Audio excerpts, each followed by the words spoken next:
بسم اللہ الرحمن الرحیم الحمد للہ وکفا وسلام علی عبادہ الذین اصطفیٰ اما بعد۔ نصوص کے بارے میں آپ نے بحث مکمل پڑھ لی کہ نصوص کو اپنے ظاہر پر رکھا جائے گا، نصوص کو ظاہر سے پھیرا نہیں جائے گا، اور البتہ کہاں پر نصوص کے کچھ خفی اشارات مراد ہوتے ہیں، باقی نصوص کو رد کرنا،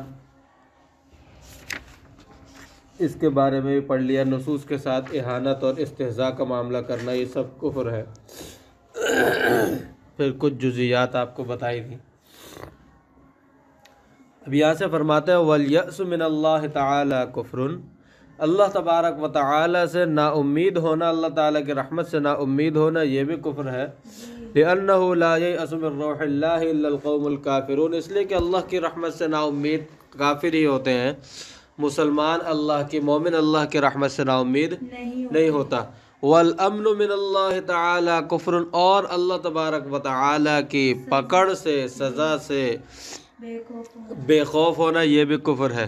لِأَنَّهُ لَا يَأْمَنُ مِن مَّكْرِ اللَّهِ إِلَّا الْقَوْمُ الْخَاسِرُونَ، یہ بھی قرآن کے اندر فرمایا کہ اللہ کے تدبیر سے، اللہ کے پکڑ سے بے خوف وہی خسارہ پانے والے لوگ ہی ہوتے ہیں، اور خسارہ پانے والے لوگ کافر ہیں۔ فرمایا کہ ایمان جو ہے امن اور یأس کے درمیان ہے، یعنی امید اور خوف کا نام ہے ایمان۔ ایمان کس کا نام ہے؟ امید اور خوف کا نام ہے۔ اگر صرف امید ہی امید ہو اللہ کی پکڑ سے، خوف نہ ہو، تو بھی بندہ کافر ہو جاتا ہے، اور اگر اللہ کی پکڑ کا اتنا خوف ہو کہ اللہ کی رحمت سے امید نہ ہو، تو بھی بندہ کافر ہو جاتا ہے۔ آئی بات سمجھ میں؟ کیونکہ اللہ تبارک و تعالیٰ کی صفت غفار، رحیم، رحمان، تواب بھی ہے، تو اللہ تعالیٰ کی صفت قہار اور جبار بھی۔ آ رہی ہے سمجھ میں؟ دونوں اللہ تعالیٰ کی صفات ہیں۔ اب جب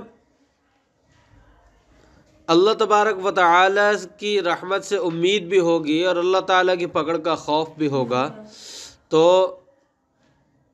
نتیجہ یہ نکلے گا کہ مومن کسی ایک چیز پر یقین کر کر نہیں بیٹھ جائے گا۔ مطلب یہ کہ وہ یہ سوچ کر نہیں بیٹھ جائے گا بھائی مجھے تو پکا جنت میں جانا ہے، مجھے تو پکا جنت میں جانا ہے، وہ یہ سمجھ کر نہیں بیٹھ جائے گا۔ اور اسی طرح جب اسے اللہ تعالیٰ کی پکڑ کا خوف بھی ہوگا، تو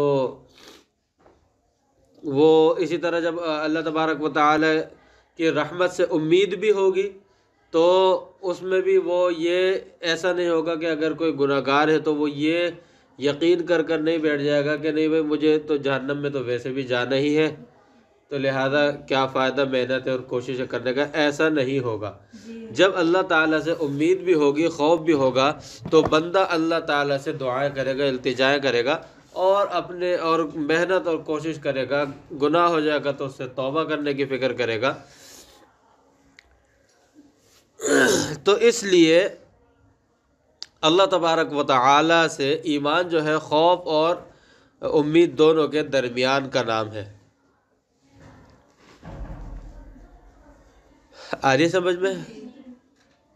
فرماتے فَإِنْ قِيلَ الْجَزْمُ بِأَنَّ الْعَاصِي، یہاں سے ایک اعتراض بیان کر رہے ہیں، معتزلہ کا مسلک جو ہے اس کو لے کر، اور پھر اس کا جواب دیں گے۔ فرمایا کہ فَإِنْ قِيلَ الْجَزْمُ بِأَنَّ الْعَاصِي يَكُونُ فِي النَّارِ يَأْسٌ مِّنَ اللَّهِ وَبِأَنَّ الْمُطِيعَ يَكُونُ فِي الْجَنَّةِ آمَنٌ مِّنَ اللَّهِ تَعَالَى فَيَلْزِمُ أَن يَكُونَ الْمُعْتَزِلِيُّ كَافِرًا مُطِيعًا كَانَ أَوْ عَاصِيًا۔ فرماتے کہ اگر یہ بات کہی جائے، یقینی طور پر اگر یہ بات کہی جائے، یقینی طور پر اگر یہ بات کہی جائے کہ گناہ گار جو ہے وہ جہنم میں جائے گا، تو یہ تو اللہ تعالیٰ سے نا امیدی ہے۔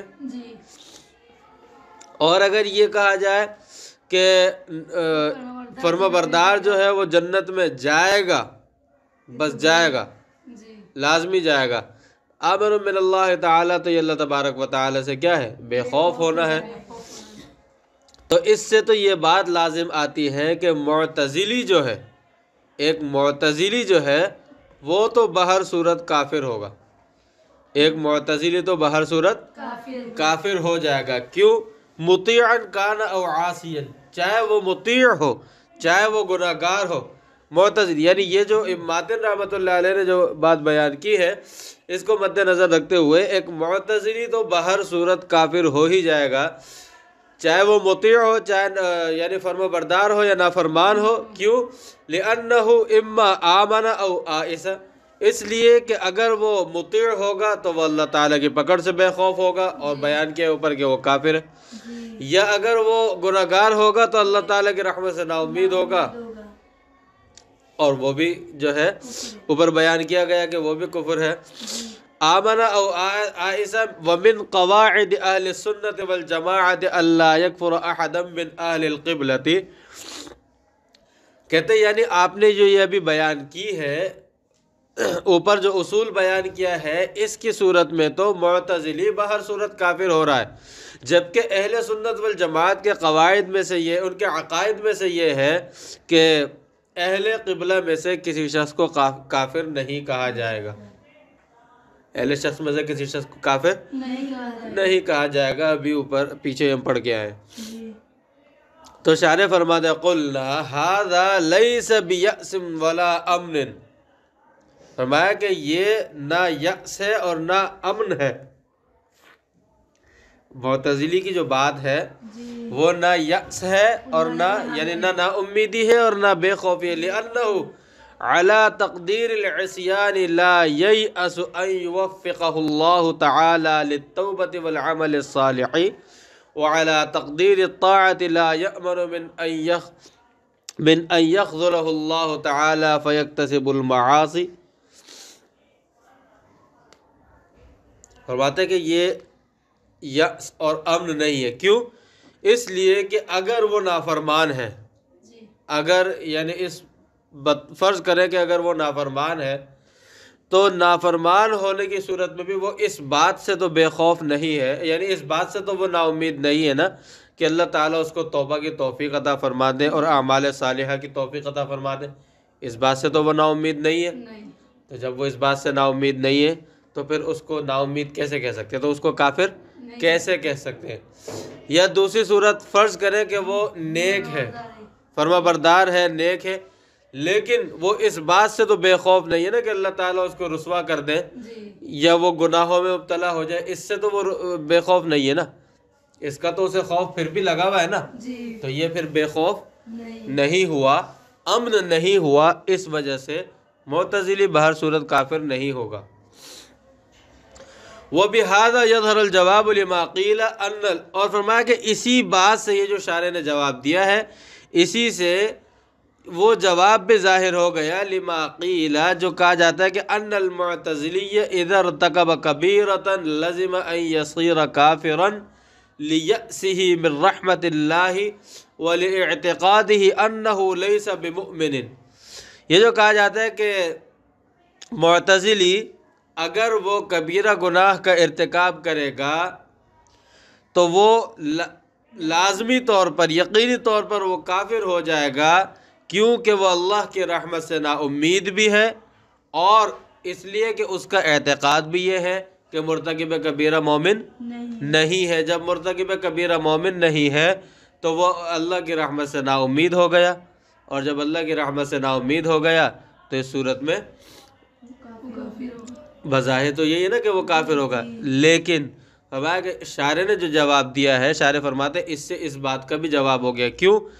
معتزلی یہ تو کہتا ہے کہ مرتکب کبیرہ مومن نہیں ہے، مگر وہ یہ تو نہیں کہتا نا کہ اگر جس نے کبیرہ گناہ کا ارتکاب کیا ہے اب اس کی توبہ کا کوئی راستہ ہی نہیں ہے. یہ مسلک تو نہیں پڑھا نا ہم نے پیچھے معتزلہ کا مسلک جو پڑھا ہے وہ بھی یہ پڑھا ہے کہ اگر کوئی شخص کبیرہ گناہ سے توبہ کیے بغیر مر گیا، کبیرہ گناہوں سے توبہ کیے بغیر مر گیا، اس کے بارے میں ان کا یہ مسلک ہے. توبہ کے تو وہ بھی قائل ہے، تو یہاں پر بھی اگر یہ صورت بھی دیکھی جائے تو بھی اس معتزلی کو جو کبیرہ گناہ کرنے والا ہے اس کو اس بات کا تو وہ امید ہے نا کہ اللہ تعالیٰ اس کو توبہ کی توفیق عطا فرما دیں گے، جیسا کہ اوپر شارح نے بیان کی ہے.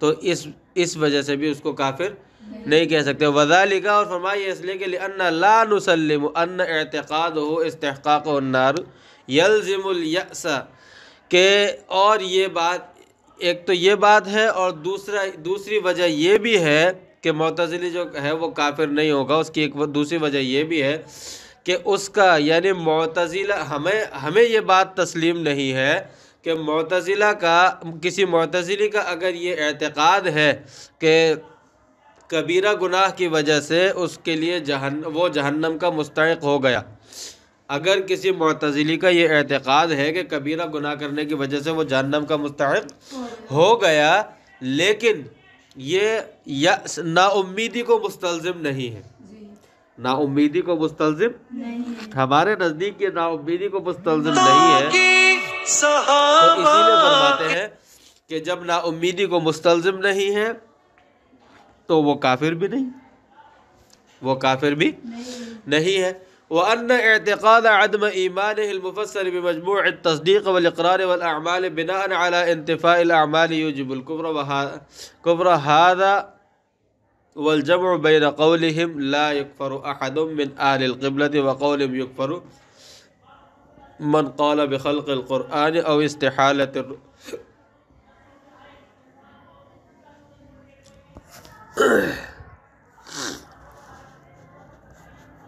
اب جو ہے یہ بات تو پتہ چل گئی کہ جو شارح نے جواب دیا ہے کہ معتزلی اس سے تو پھر بھی نا امید نہیں ہے کہ اللہ تعالیٰ اس کو توبہ یا عمل صالح کی توفیق دے دے، اور اگر وہ فرما بردار ہے تو اللہ تعالیٰ اس کو رسوا کر دیں یا گناہوں میں مبتلا کر دیں، اس سے تو وہ پھر بھی نا امید نہیں ہے، بے خوف نہیں ہے، لہذا معتزلی تو کافر نہیں ہوگا۔ اب یہاں پر اہل سنت والجماعت نے ایک تو یہ اہل سنت والجماعت کا ایک تو عقائد یہ بیان کیے کہ بے نا امیدی اور بے خوفی یہ کفر ہے، آ رہی سمجھ میں، اور ایک یہ بیان کیا پیچھے ذکر ہوا ہے کہ اہل قبلہ کو کافر نہیں کہا جائے گا۔ اب بظاہر یہ دو قول متعارض ہو گئے، بظاہر یہ دو قول کیا ہو گئے؟ متعارض ہو گئے، یعنی بظاہر یہ ہو گیا کہ اگر ہم نے معتزلی کو پیش کیا ہے اس صورت کے اندر تو آپ نے معتزلی کو کافر نہیں کہا، اس صورت میں تو آپ نے ایک معتزلی کو کافر، کیونکہ معتزلہ کا جو مسلک ہے وہ یا تو یأس کی طرف جائے گا یا امن کی طرف جائے گا۔ معتزلہ کہتے ہیں کہ جو شخص کبیرہ گناہ سے بچنے والا ہے اللہ تبارک و تعالی پر اس کو جنت میں داخل کرنا واجب ہے، اور جو کبیرہ گناہ کرنے والا ہے تو اللہ تعالیٰ پر اس کو جہنم میں بھیجنا لازم ہے۔ بہرحال کوئی بھی قول لے تو وہ کہتے ہیں کہ معتزلہ کے قول کے مطابق تو یأس یا امن دونوں میں سے کوئی ایک صورت تو پائی جائے گی لازمی، تو آپ کہہ رہے ہیں کہ نہیں ان کو کافر نہیں کہیں گے، اس کا جواب دے دیا۔ اب بظاہر یہ دو قول متعارض ہو گئے، بظاہر یہ دو قول کیا ہو گئے، یعنی معتزلہ کا عقیدہ بھی ہے، جو کفری عقیدہ آپ نے بیان کیا وہ عقیدہ بھی ہے، اور پھر آپ یہ بھی کہہ رہے ہیں کہ اہل قبلہ کو کافر نہیں کہا جائے گا، تو اس کے اندر اجتماع کی کیا صورت ہے یا تطبیق کی اس کے اندر کیا صورت ہے؟ آ رہی ہے سمجھ میں؟ یعنی یہ کہتے ہیں کہ ایک طرف تو آپ یہ کہہ رہے ہیں کہ اہل قبلہ کو کافر نہیں کہا جائے گا، دوسری طرف یہ کہتے ہیں کہ جو خلق قرآن کا قائل ہو، اللہ تبارک و تعالی کے دیدار کو محال سمجھے، آ رہی ہے سمجھ میں، یا اسی طرح شیخین پر کو برا بھلا کہے یا لعن طعن کرے، ایک طرف تو آپ ان لوگوں کو کافر کہہ رہے ہیں اور دوسری طرف کہہ رہے ہیں کہ اہل قبلہ کو کافر نہیں کہا جائے گا۔ یعنی ایک طرف تو یہ عقیدہ آپ نے بیان کیا ہے کہ یہ لوگ جو ہے ان لوگوں کو کافر کہا جائے گا، دوسری طرف آپ کہہ رہے ہیں کہ اہل قبلہ کو کافر نہیں کہا جائے گا۔ وامثال ذالک مشکل، فرمایا کہ یہ تو دو تین مثالیں ہم نے بتائی ہیں، تو اس طرح کے میں اشکال یہ ہو رہا ہے کہ ان میں تطبیق پھر کیسے ممکن ہوگی، ان میں تطبیق پھر، کیونکہ وہ لوگ قبلہ کی طرف رخ کر کے نماز بھی پڑھتے ہیں جو خلق قرآن کے قائل ہیں، جو رؤیت کو محال سمجھتے ہیں وہ بھی قبلے کی طرف، ہمارے قبلے کی طرف رخ کر کے نماز پڑھتے ہیں۔ تو فرمایا کہ اصل میں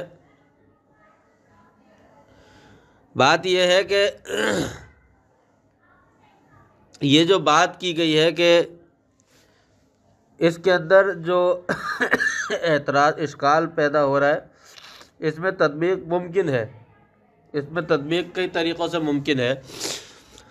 وہ کس طرح کہ اہل قبلہ میں سے کسی کی تکفیر نہیں کی جائے گی، یہ شیخ اشعری اور ان کے متبعین کا قول ہے۔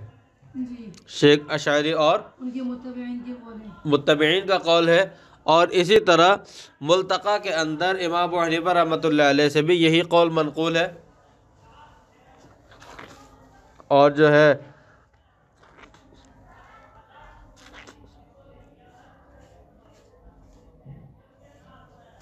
اور یہ جو بات ابھی بیان کی خلق قرآن والی بات، یہ جو بات بیان کی، ان کی تکفیر کا قول جو ہے وہ فقہاء کرام کا قول ہے، وہ فقہاء کرام کا مذہب ہے، دیگر فقہاء کرام کا، امام ابو حنیفہ رحمۃ اللہ علیہ کے علاوہ۔ تو ہر قول کے قائلین الگ الگ ہوئے تو دونوں میں کوئی معارضہ نہیں ہے، دونوں میں کوئی تعارض نہیں ہے۔ آ رہی سمجھ میں؟ جب ہر قول کے قائلین مختلف ہیں تو دونوں میں کوئی تعارض نہیں ہے، یعنی یہ نہیں ہے کہ ایک ہی شخص نے یہ بات بھی کہی اور یہ بات بھی کہی، ایسا نہیں ہے۔ دوسری تطبیق یہ ممکن ہو سکتی ہے کہ یعنی دلائل قطعیہ، یعنی کتاب، سنت اور اجماع، چلو اس سے اس بات پر دلالت کرتے ہیں کہ قرآن کریم اللہ کا کلام ہے اور مخلوق نہیں۔ اسی طرح رؤیت، اللہ تبارک و تعالیٰ کا جو دیدار ہے جنت میں، وہ بھی ثابت ہے، اور شیخین کے لیے جو ہے عظمت، یہ بھی جو ہے دلائل قطعیہ سے ثابت ہے۔ تو اب جو شخص ان چیزوں کا، مذکورہ چیزوں کا جو شارح نے ذکر کی ہیں، انکار کرے گا تو وہ شخص یقیناً وہ اہل قبلہ میں سے شمار نہیں ہوگا۔ اہل قبلہ سے مراد مسلمان ہیں، اور وہ اہل قبلہ میں سے، یعنی وہ مسلمان ہی نہیں رہے گا تو وہ اہل قبلہ کیسے کہلائے گا؟ جب وہ مسلمان ہی نہیں رہے گا تو وہ اہل قبلہ کیسے کہلائے گا؟ لہذا وہ اہل قبلہ شمار ہی نہیں ہوگا تو تعارض بھی نہیں ہوا۔ دوسری تطبیق یہ اس طرح بھی ممکن ہے کہ یہ جو بات اصل میں کی گئی ہے، یہ حقیقت میں تکفیر نہیں کی، بلکہ یہ تہدید کے طور پر، ڈانٹ ڈپٹ کے طور پر یہ بات کی گئی ہے، یہ اس پر ڈانٹ ڈپٹ کے طور پر محمول ہے، جبکہ اہل قبلہ کی جو تکفیر کی ممانعت ہے وہ حقیقت پر محمول ہے، یعنی اہل قبلہ کی تکفیر نہیں کی جائے گی، یہ حقیقت پر محمول ہے۔ باقی جو باتیں بیان کی ہیں وہ تہدید ہے بطور ڈانٹ ڈپٹ کے۔ آگے سمجھ میں؟ آگے فرماتے ہیں وَتَصْدِيقُ الْكَاهِنِ وَمَا يُخْبِرُ عَنِ الْغَيْبِ، اور اسی طرح کاہن کی تصدیق کرنا جو وہ غیب کی خبریں بتاتا ہے، کفر، یہ بھی کفر ہے، یعنی وہ کچھ غیب کی خبریں، کچھ آنے والی خبریں، یعنی جو باتیں مخلوق کو نہیں بتائی جاتی ہیں وہ بتانے کی کوشش کرتا ہے، تو یہ اس کی تصدیق کرنا، یعنی اس کی بات کو سچ سمجھنا، یہ بھی کیا ہے؟ کاہن تو خود کافر ہے ہی ہے، اس کی تصدیق کرنا بھی کفر ہے۔ لقول علیہ السلام، آپ صلی اللہ علیہ وسلم کے اس قول کی وجہ سے، من اتی کاہنا فصدقه بما یقول فقد کفر بما انزل اللہ تعالی علی محمد صلی اللہ علیہ وسلم، فرمایا کہ جو شخص کسی کاہن کے پاس آیا اور جو کچھ اس کاہن نے کہا اس کی بات کی تصدیق کی، تو اس نے اللہ تبارک و تعالی نے جو اپنے رسول صلی اللہ علیہ وسلم پر نازل فرمایا ہے اس نے اس کا انکار کیا، اس کے ساتھ کفر کیا۔ والکاہن هو الذی یخبر عن الکوائن فی مستقبل الزمان ویدعی معرفت الاسرار ومطالعۃ علم الغیب، اور کاہن کون ہوتا ہے کہ جو مستقبل زمانہ، مستقبل میں ہونے والی باتوں کی خبر دینے کا دعویٰ کرتا ہے، اگرچہ وہ خبریں غلط ہوتی ہیں۔ ویدعی معرفت الاسرار، اسی طرح کچھ اسرار، پوشیدہ چیزوں کے جاننے کا دعویٰ کرتا ہے، اور علم غیب کے مطالعے کا دعویٰ کرتا ہے کہ علم غیب کو جانتا ہے، تو یہ شخص کاہن کہلاتا ہے۔ وَكَانَ فِي الْعَرَبِ كَهَنَةٌ، عرب کے اندر بہت سارے کاہن ہوا کرتے تھے، يَدَّعُونَ مَعْرِفَةَ الْأُمُورِ، بہت سارے چیزوں کی معرفت کا وہ دعویٰ کرتے تھے۔ فَمِنْهُمْ، ان میں سے ایک قسم یہ بھی ہوا کرتی تھی، مَنْ كَانَ يَزْعَمُ أَنَّ لَهُ رَأْيًا مِنَ الْجِنِّ وَتَابِعَةٌ يُلْقِي إِلَيْهِ الْأَخْبَارَ، فرمایا کہ ان میں سے بعض وہ تھے جن کا گمان یہ تھا کہ ان کے لیے ایک جن ان کو نظر آتا ہے، یعنی ان کا نائب ہے ایک جن، اور وہ ان کے تابع ہے جن، وہ جو ہے آسمان کی خبریں ان کو لا کر پہنچاتے ہیں۔ وہ آسمان کی خبریں ان کو لا کر پہنچاتے ہیں، بتاتے ہیں. وہ شیاطین ہوتے تھے، وہ جھوٹی جھوٹی باتیں ان کو بتاتے تھے. وَمِنْهُمْ اور میں سے وہ بھی تھے من کان یزعم انہ یستدرک الامور بفہم اعطیہ، بعض ان میں سے کائن ایسے ہوتے تھے کہ وہ یہ گمان کرتے تھے کہ وہ ان کو ایسا فہم دیا گیا ہے کہ جس کی وجہ سے وہ آنے والی چیزوں کو، آنے والے معاملات کو سمجھ جاتے ہیں، معلوم کر لیتے ہیں، ان کو ادراک ہو جاتا ہے آنے والے کاموں کا، آنے والے معاملات کا، زمانہ مستقبل میں ہونے والی چیزوں کو ان کو ادراک ہو جاتا ہے اس ایسے فہم کی وجہ سے جو ان کو دیا گیا اللہ تعالیٰ کی طرف سے. بعض یہ گمان کرتے تھے. والمنجم اسی طرح علم نجوم رکھنے والے، عزت العلم بالحوادث الآتیتی، جو آنے والے معاملات کی جاننے کی دعویٰ کرتے ہیں. فہو مثل الکاہن، وہ بھی کاہن کی طرح ہے. وبالجملۃ العلم بالغیب امر تفرد به، فرمایا کہ یہ سارے چیزیں خلاصہ کلام یہ نکلتا ہے کہ علم غیب ایسا امر ہے، ایسی چیز، ایسی صفت ہے، تفرد به اللہ تعالی لا سبیل الیہ للعباد، اللہ تبارک و تعالی اس کے اندر منفرد ہے. اللہ تبارک و تعالی کے علاوہ علم غیب کوئی نہیں جان سکتا، الا باعلام منہ، مگر یہ کہ جس کو اللہ تعالی خبر دے، باعلام منہ، جس کو اللہ تعالی خبر دے. تو اللہ تبارک و تعالی اگر کوئی غیب کی بات کسی کو بتا رہے ہیں تو وہ، یعنی کسی غیب کی بات کے کسی کو خبر دے رہے ہیں، تو بتائیں وہ علم غیب ہوگی کہ خبر غیب ہوگی؟ خبر غیب ہوگی. علم غیب نہیں ہوگی، وہ تو صرف اللہ تعالیٰ ہی کی صفت ہے. او الہام بطریق المعجزۃ او الکرامۃ، اللہ تعالیٰ الہام کر دے یعنی دل میں بات ڈال دے، اعلام منہ کسی فرشتے وغیرہ کے ذریعے سے، الہام کر دے یعنی دل میں بات ڈال دے، بطریق المعجزۃ او الکرامۃ، معجزہ یا کرامت جو بحث آپ پیچھے پڑھ لیا آپ لوگوں نے، تو معجزے کے طور پر نبیوں کو اور کرامت کے طور پر اولیاء کے لیے، او ارشاد الی الاستدلال بالامارات، یا کچھ علامات کے ذریعے سے اللہ تبارک و تعالی رہنمائی فرما دے، فیما یمکن فیہ ذالک، جن کے اندر اشارات، علامات کے ذریعے سے جن کی معلومات ممکن ہو. وَلِهَذَا ذُكِرَ فِي الْفَتَاوَى، فرمایا کہ اسی وجہ سے فتاوی کے اندر یہ بات ذکر ہے کہ ان قول القائل عند رؤیت حالت القمر، فرمایا کہ کوئی چاند کو دیکھ کر، چاند کا جو حالہ ہوتا ہے، یعنی چاند کچھ حصہ اس کا روشن ہوتا ہے، کچھ حصہ غیر روشن ہوتا ہے، وہ بھی ہلکا پھلکا سا ظاہر ہو رہا ہوتا ہے. فرمایا کہ اس کو دیکھ کر اگر کوئی بکون مطر مدعیا علم الغیبی، کوئی وہ کہے کہ بارش ہونے والی ہے اور وہ علم غیب کا دعویٰ کر دے، لا بعلامتہ، یعنی وہ بارش کی علامت کی وجہ سے نہیں بتا رہا، بلکہ وہ کہہ رہا ہے مجھے علم غیب ہے. وہ بارش کی علامت کی وجہ سے نہیں کہہ رہا، بلکہ کس لیے کہہ رہا ہے؟ مجھے علم غیب ہے. کفر، تو یہ بھی کفر ہے. تو پتہ چلا کہ علم غیب صرف اور صرف اللہ تبارک و تعالی کی صفت خاصہ ہے، کیونکہ علم غیب کے اندر دو چیزیں ایسی ہیں جو آپ ذہن میں رکھیں تو کبھی بھی کوئی بھی سوال کرے گا تو آپ کو پریشانی نہیں ہوگی. ایک تو علم غیب اکتسابی نہیں، علم غیب جو ہے یہ اکتسابی چیز نہیں ہے. آ رہی ہے سمجھ میں؟ علم غیب کون سی چیز نہیں ہے؟ اکتسابی، جو حاصل کی جا سکے. علم غیب ایسی چیز ہے ہی نہیں. تو جب علم غیب ایسی چیز ہے ہی نہیں تو غیر حاصل ہونے والی چیز کسی مخلوق کو کیسے مل سکتی ہے؟ کسی مخلوق کے لیے اس کا دعویٰ کیسے کیا جا سکتا ہے؟ غیر حاصل ہونے والی چیز کسی مخلوق کو کیسے مل سکتی ہے؟ نہیں آ رہی سمجھ میں؟ مخلوق کو وہی علم اور وہی چیز تو حاصل ہو سکتی ہے نا جو اکتسابی ہو، جس کو جو حاصل کرنے سے حاصل ہو جاتی ہو. تو علم غیب تو اکتسابی چیز ہی نہیں تو مخلوق کو کیسے مل سکتی ہے؟ یہ تو اسی ذات کو سزاوار ہے کہ جو ہمیشہ سے اور ہمیشہ تک رہے گی، اسی ذات کی صفت ہو سکتی ہے یہ. باقی مخلوق کے لیے تو اس سے اس کا تعلق نہیں ہو سکتا. دوسری چیز علم غیب ازلی ہے، علم غیب ازلی چیز ہے، علم غیب کیا ہے؟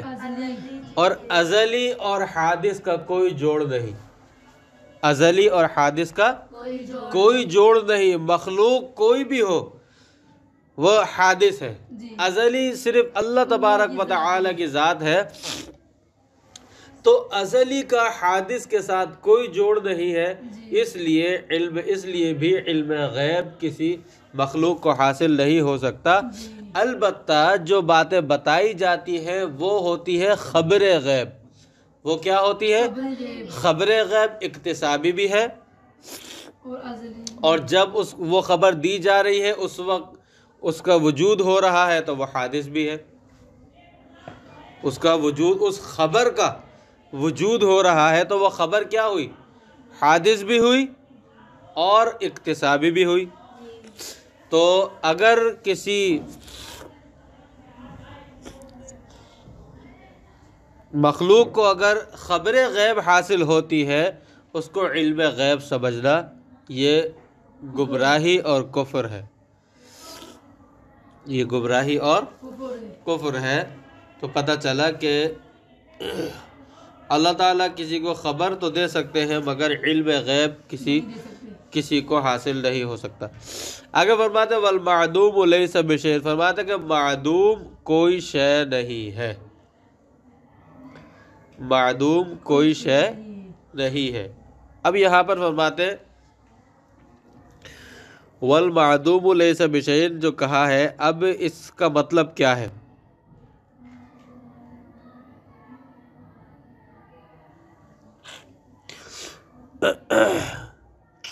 کیونکہ معتزلہ اور اشاعرہ ان کے درمیان اختلاف ہے، معدوم کے متعلق ان کے درمیان جو ہے وہ کیا ہے؟ اختلاف ہے۔ اصل میں یہاں پر دو مسئلے ہیں، والمعدوم لیس بشیء جو فرمایا یہاں پر اصل میں دو مسئلے ہیں۔ ایک مسئلہ تو یہ ہے کہ اشاعرہ وہ کہتے ہیں کہ معدوم جو ہے وہ خارج میں ثابت نہیں ہے، معدوم جو ہے وہ خارج میں ثابت نہیں ہے، اور معتزلہ کہتے ہیں کہ معدوم خارج میں ثابت ہے، معدوم خارج میں ثابت ہے، حقیقت میں اگر موجود نہیں ہے لیکن خارج میں اس کا ثبوت ہے۔ اور دوسرا مسئلہ یہ ہے کہ معدوم کو شے کہہ سکتے ہیں یا نہیں، معدوم کو شے کہہ سکتے ہیں یا نہیں۔ اشاعرہ کہتے ہیں کہ معدوم کو شے نہیں کہہ سکتے، اور اگر کہیں پر یعنی معدوم کے اوپر شے کا اطلاق ہوا ہے تو وہ مجازن ہے، حقیقتاً جو ہے معدوم کو شے نہیں کہہ سکتے، جبکہ معتزلہ کے نزدیک معدوم کو شے کہا جا سکتا ہے۔ تو ماتن کا جو قول ہے والمعدوم لیس بشیء، اس کے اندر دونوں مسئلوں کا احتمال ہے۔ تو اگر یہاں پر پہلا مسئلہ یعنی کہ معدوم خارج میں ثابت ہے یا نہیں، اگر وہ مراد ہو تو شارح فرماتے ہیں ان اريد بالشيء الثابت المحقق على ما ذهب اليه المحققون من ان الشيئية تسابق الوجود والثبوت والعدم يرادف النفي فهذا حكم ضروري لم ينازع فيه الا المعتزلة القائلون بان المعدوم الممكن ثابت في الخارج۔ اگر یعنی اس سے مراد شے سے مراد وہ چیز جو ثابت ہو، محقق ہو، یعنی خارج میں ثابت ہو، جو کہ خارج میں ثابت ہو، اگر وہ مراد ہے تو فرماتے ہیں کہ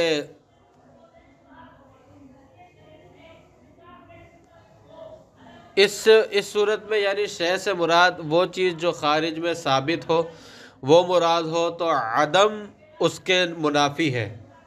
شے سے مراد اگر وہ چیز ہو جو کیا ہو، ثابت ہو، متحقق ہو، ثابت ہو، متحقق ہو، اگر شے سے ایسی چیز مراد ہے تو اس صورت میں عدم اس کے منافی ہے، عدم اس کے منافی ہے. یعنی جب یہ کہا کہ یعنی شے کے لیے جب عدم ثابت کیا تو پتہ چلا اس کی شے کی نفی کی ہے.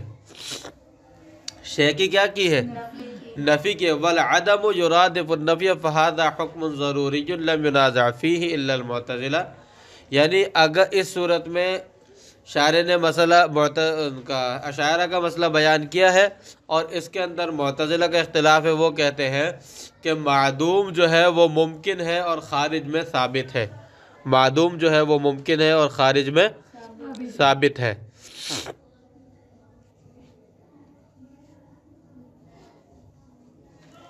یعنی یہ ایک ایسی چیز ہے اگر متحقق چیز اس سے مراد لی جائے، شے سے مراد متحقق چیز لی جائے تو یہ تو بہت واضح حکم ہے، اس پر دلیل پیش کرنے کی ضرورت نہیں ہے. یہ تو بہت واضح ہے، اس پر دلیل پیش کرنے کی ضرورت نہیں ہے. اس میں کسی کا اختلاف نہیں ہے سوائے معتزلہ کے.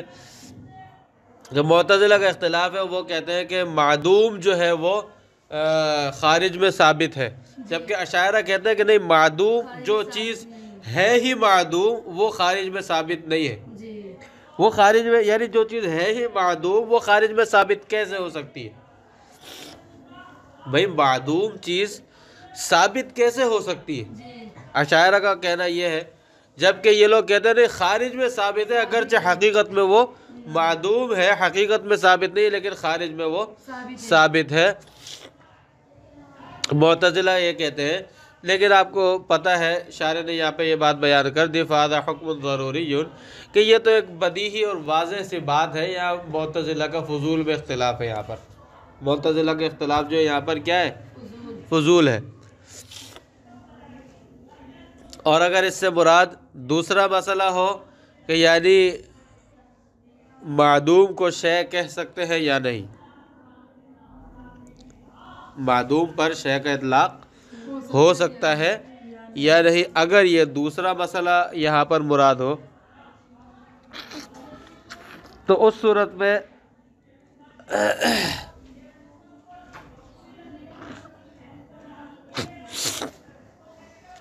میں جو یہ اختلاف ہے یہ اختلاف لغوی اختلاف کہلائے گا. یہ اختلاف جو ہے لغوی اختلاف کہلائے گا، یعنی اہل لغت کی تفسیر پر مبنی ہوگا. شے کی کیا تعریف کرتے ہیں اہل لغت اس کو دیکھا جائے گا اور اہل لغت کی بیان کردہ تعریف کے مطابق ہی اس کے بارے میں جو ہے فیصلہ کیا جائے گا. لہذا فصحاء بلاغا کے کلام اور تتبع جب کیا جائے گا تو اس سے یہ پتہ چلتا ہے کہ اگر یعنی مثال کے طور پہ اگر انہوں نے شے کی تفسیر موجود سے کی ہو، اگر انہوں نے شے کی تفسیر موجود سے کی ہو اہل لغت نے تو اس کا مطلب یہ ہے کہ شے کو معدوم یعنی معدوم کو جو ہے شے کہنا درست نہیں ہے. اگر شے کی تفسیر اہل لغت نے موجود سے کی ہو تو معدوم کو تو پھر تو ظاہر سی بات ہے نا، معدوم کو شے کہنا درست تھوڑی ہوگا. شے ایک موجود چیز کا نام ہے، معدوم غیر موجود چیز کا نام ہے، تو پھر تو معدوم کو شے کہنا درست نہیں ہوگا. اس صورت میں پھر کس کی بات درست ہوگی؟ اشاعرہ کی بات درست ہوگی. اس صورت میں تو پھر اشاعرہ کی بات درست ہوگی نا.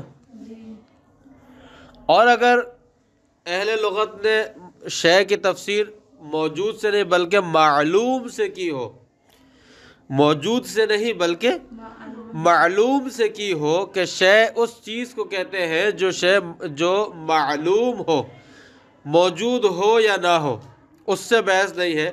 تو اگر معلوم سے شے کی تفسیر کی ہے اہل لغت نے تو اس صورت میں پھر معتزلہ کی بات درست ہے.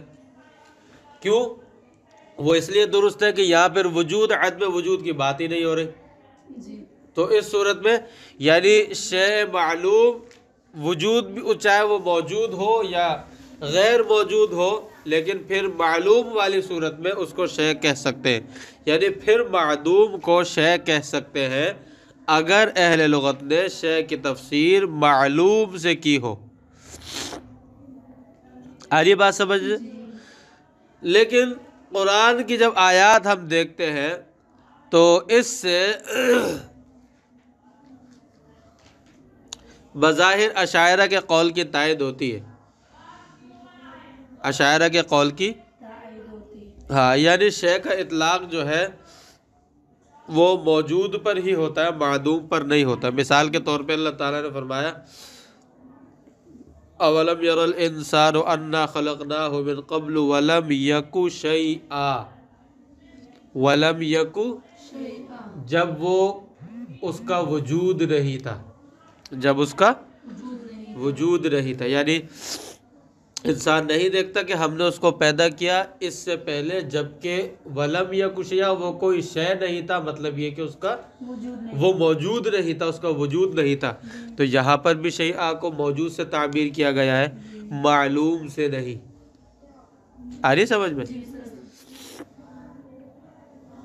اور اسی طرح اگر اہل لغت کے سامنے یوں کہا جائے الموجود شیئن، الموجود شیئن کہا جائے تو وہ اس کو قبول کرتے ہیں، اس کو غلط نہیں کہتے. لیکن اگر ان کے سامنے یوں کہا جائے کہ الموجود لیس بشیئن تو وہ کہتے ہیں کہ نہیں، یہ لفظ غلط ہے. وہ کیا کہتے ہیں کہ یہ لفظ غلط ہے. اس سے بھی پتہ چلتا ہے کہ شے کا اطلاق موجود پر ہوتا ہے، معلوم پر نہیں ہوتا. اگر معلوم پر بھی ہوتا تو الموجود لیس بشیئن کو اہل لغت غلط نہ کہتے. اسی طرح